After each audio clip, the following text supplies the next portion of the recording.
My dream nightmare fantasy league isn't about numbers. It's about the real players in real time on the real field of play.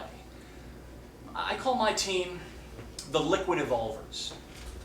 George Bush's team, the Houston Texar Fascists. It looks like the HT Fascists are gonna win the whole thing.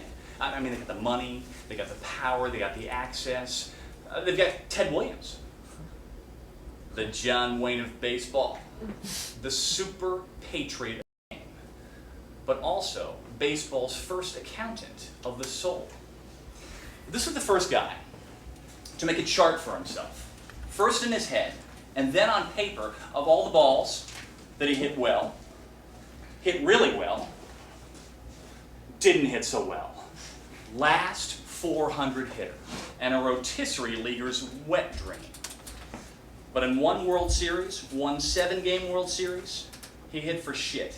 .200, definitely .200, because none of the pitchers on the St. Louis Cardinals would throw him anything in the strike zone. Plus, they put the Ted Williams shift on. That meant that all of the infielders were placed between first base and second base. Because when Ted had his shark head groove on, he wouldn't just hit the ball where the infielders weren't.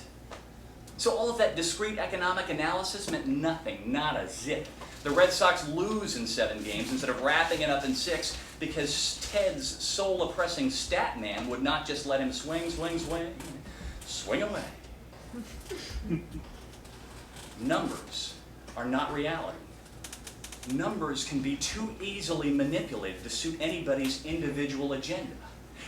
Hey, Alan Greenspan, how about a couple more zeros and commas in that column? And then it's the slippery slope to, Well, these 7 trucks are taking WMDs from Iraq to Syria. Isn't that right, Colin?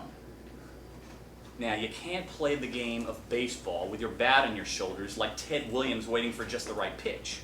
But by the same token, shock and awe, for the sake of shock and awe, will not win in baseball. If you force it, if you play with too much aggression, the game literally slips through your bat-strangling hands.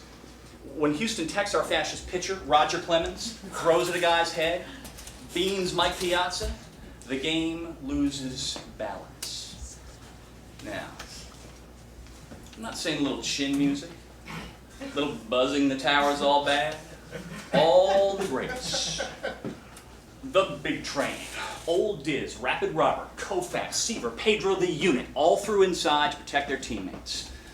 But throwing inside to protect a guy who just got hit is very different than throwing a unilateral beanball on behalf of a coerced coalition of the willing.